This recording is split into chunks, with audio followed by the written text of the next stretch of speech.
Oplala, apriamo le tende anche per questa seconda parte. In questa seconda parte invece argomento unico, ovvero il convegno internazionale che si è svolto in Riva all'Isonzo degli alpini di tutto il mondo.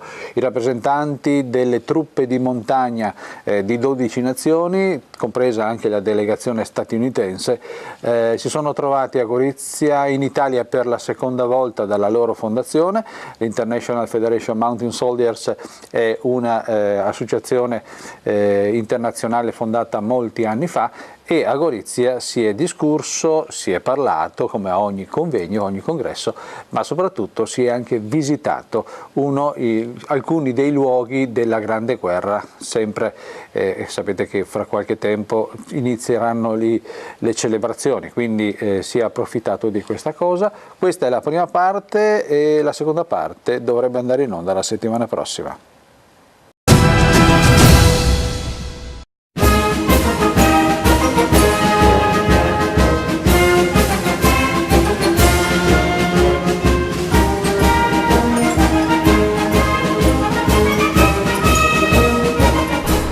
Cesarì, in questa 3 giorni dedicata alle truppe alpine di tutto il mondo, oggi è la giornata del ricordo della memoria. Cosa si fa? Beh, innanzitutto ci recheremo al nostro sacrario di Caporetto, dove andremo a fare omaggio ai caduti di quella tragica giornata dove ha visto le truppe italiane purtroppo soccombere di fronte all'assalto chiamavano del nemico, adesso sono tutti amici. Poi ci recheremo all'Ok Mangartom, dove presso un monumento dedicato ai caduti austro-ungarici faremo altrettanto con un altro omaggio ai nostri allora avversari e adesso amici. Poi rientro in Italia. Rientro in Italia è previsto a Cividale nel pomeriggio, dove andremo a visitare quella bellissima località, e infine andremo a fare visita all'8° reggimento che ci attende come giusto omaggio alle truppe alpine ancora in armi ed appena rientrate dall'Afghanistan. Allora andiamo avanti adesso, andiamo su? Andiamo su e speriamo che Giove Pluvio non ci faccia qualche brutto scherzo. Grazie. Allora.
La prima tappa a Caporetto, ora Kobarid, ha illustrato alle delegazioni straniere, in particolar modo la statunitense, quello che è stato il primo conflitto mondiale da queste parti.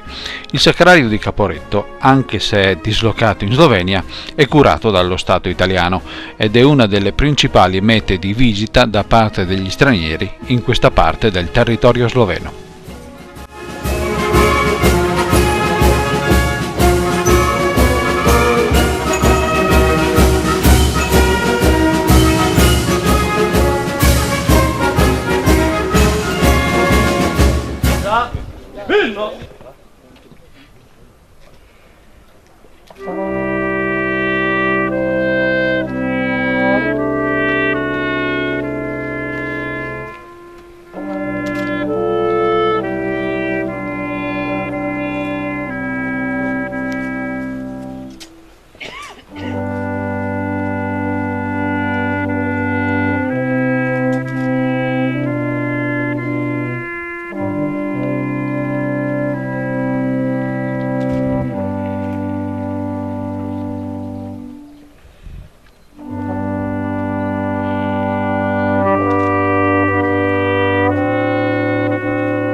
Asli po!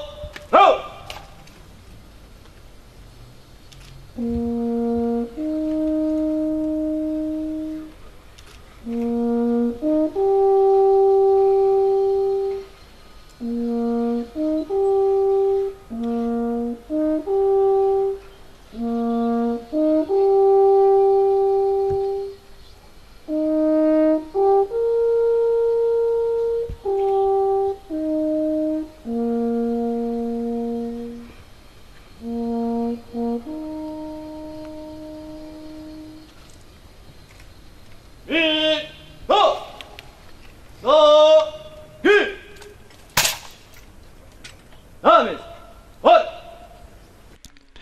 E dopo il Sacrario di Caporetto la visita al Museo della Grande Guerra dell'omonima cittadina slovena. Spunta l'alba del 15 giugno, comincia il fuoco, l'artiglieria, il terzo Alpini è sulla via, Montenero a conquista, il terzo Alpini è sulla via, Montenero a conquista. Montenero, Monte Rosso, tradito. Sull'ossario sono le salme, quello che è rimasto di 7.014 uomini caduti in questa zona. Nelle battaglie sull'Isonzo? Ma io direi Caporetto è scelto per l'importanza storica per creare qua un ossario. Si sa che il periodo fine anni 30 in 38 queste strutture vengono messe lungo tutto il fronte, diciamo dallo Stelvio fino al mare, quella centrale delle di Puglia, poi quasi 60.000 Oslavia sulla riva destra vicino Gorizia. Questo è relativamente piccolo con 7.000. Però per l'importanza storica e per gli eventi svoltisi qua, io penso che la decisione scegliere Caporetto era quella.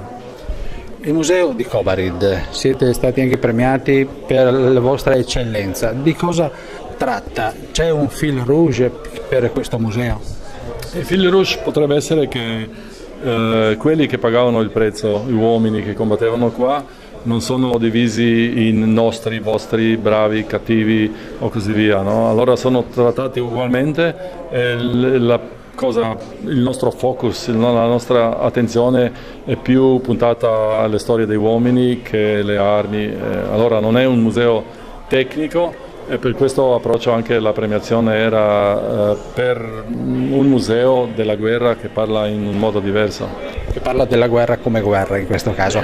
Che offre la possibilità alla gente per riflettere su queste cose e pensare chi paga il prezzo sempre. I visitatori qual è l'impressione che ricavano quando vengono qua? Cosa vi chiedono e con cosa ne escono? Non posso dire per tutti, ma vedo quasi tutti dicono il piccolo uomo è quello che paga il prezzo.